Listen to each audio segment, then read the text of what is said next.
प्रिय भक्तजनों, आप सबका एक बार फिर से स्वागत है श्री गोरखनाथ चरित्र भाग 20 में, जिसका विषय है गोरखनाथ गुरु की तीर्थ यात्रा या गरीब ब्राह्मण और ब्राह्मणी की कहानी। तो शुरू करते हैं आज का विषय। प्रिय भक्तजनों, अजायानाथ नामक योगी बहुत पहुंचा हुआ संत था। उसने गोरखनाथ से मिलकर भेंट की और अधिकारी समझकर गोरखनाथ उसे अपने साथ भ्रमण करते हुए समुद्र तट पर घूमते हुए हिंगलाज पर्वत पर जा पहुंचे। वहां से गांधार देश होते हुए सुलेमान पर्वत पर गए। सुलेमान पर्वत पर अजायनाथ के बहुत से शिष्य रहते थे। उन सब ने गोरखनाथ गुरु का बड़ा आदर सत्कार किया। तब गोरखनाथ गुरु के प्रसन्न हो उन्हें योग साधन की अनेक क्रियाएं सिखाई और उन्हें आशीर्वाद दिया। फिर वहां से प्रसन्नचित्त विदा होकर कटासराज तीर्थ जा पहुंचे और एक ऊंचे टीले पर जाकर विश्राम किया। वह टीला अब तक गोरख टीले के नाम से विश्व विख्यात है। इसी टीले पर उनके अनेकों नवीन शिष्य बने। ऐसा सुना है वह वहां पर 50 वर्षों तक समाधिस्थ रहे। समाधि खुलने के पश्चात गोरखनाथ गुरु उत्तराखंड की तरफ अकेले ही चल पड़े। अजामानाथ अपने शिष्यों के साथ सुलेमान पर्वत पर ही रह गए थे। गोरखनाथ यात्रा करते हुए हिमालय के डुंगराल नगर के एक ग्राम के किनारे जाकर ठहर गए, जहां उनके कई और शिष्य भी थे।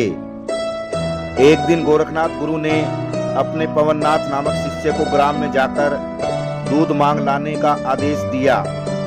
जब पवननाथ ग्राम में पहुंचा तब वहां के दुर्जन मस्खरों ने उसे एक निर्धन ब्राह्मण के घर भेज दिया कि इस ब्राह्मण के बहुत सी गायें हैं। यह नित्य ही साधु संतों की दूध दही से सेवा किया करता है। वहीं से आपको मनचाहा दूध मिल जाएगा। पवननाथ उन लोगों की बातों को सच जान उस निर्धन ब्राह्मण के दरवाजे पर दूध मांगने जा पहुंचा।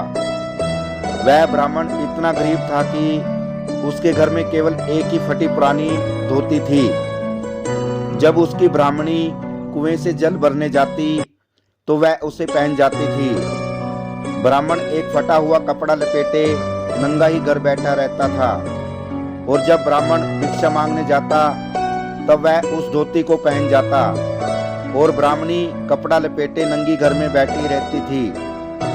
जब दरिद्र ब्राह्मण के घर के दरवाजे पर पहुंचकर पवननाथ ने अलग अलग शब्द उच्चारण किया तो वह दोनों स्त्री पुरुष अपनी गरीबी को देखकर रो पड़े। पवननाथ ने उनकी आंखों से जलधारा बहती देख उनकी हीन दशा का भली प्रकार अंदाजा कर लिया।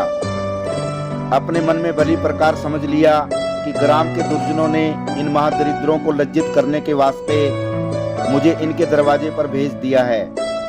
तो प्रिय भक्तजनों, पवननाथ ने तुरंत ही उस ब्राह्मण का दरवाजा छोड़ दिया और एक दूसरे घर से दूध मांगकर सीधा गुरु गोरखनाथ के पास पहुंच ग्राम के दुर्जनों की सारी करतूत ब्यौरेवार बयान की कि उन्होंने उस गरीब ब्राह्मण को लज्जित कराने के कारण मेरे साथ भी उपहास किया।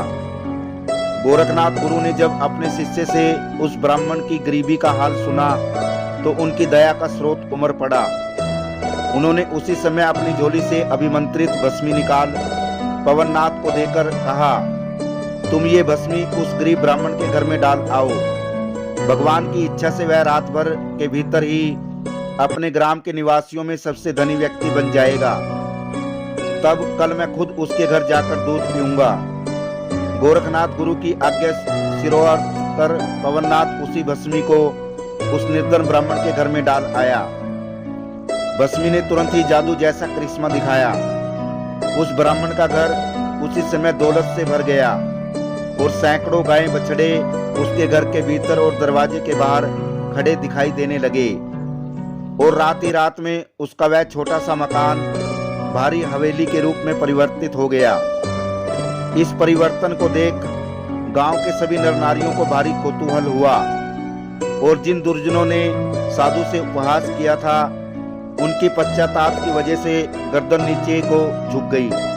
तो प्रिय भक्तजनों, ब्राह्मण और ब्राह्मणी भी इस आश्चर्यजनक काया पलट को देखकर बुरी तरह भयभीत हो बेहोश हो गए थे। उनको अपने तन मन की भी सुध नहीं थी। धन की सुध लेने वाला फिर था ही कौन। योगीराज गुरु गोरखनाथ से कोई भेद छिपा नहीं था।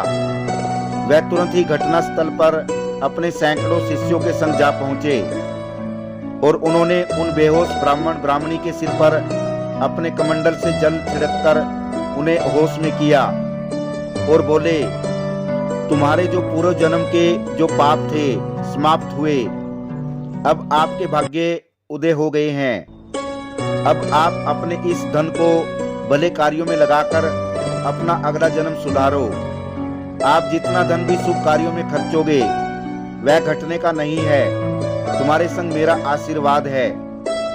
गोरखनाथ गुरु के वचन सुनकर दोनों दंपति बड़े प्रसन्न हुए और गोरखनाथ के चरणों अपना मस्तक नवाया और उसी समय भंडारे का इंतजाम कर सब संतों को सत्कार पूर्वक खीर खांड तथा हलवा पूरी का भोजन कराकर सबको 5-5 सोने की मुद्राएं दी और सब संतों से आशीर्वाद प्राप्त किया। तो प्रिय भक्तजनों, ये था श्री गोरखनाथ चरित्र भाग 20। यदि ये कहानी आपको पसंद आई हो तो वीडियो को शेयर करना और चैनल को सब्सक्राइब करना। आप सभी दर्शकों का धन्यवाद। जय श्री गोरखनाथ जी।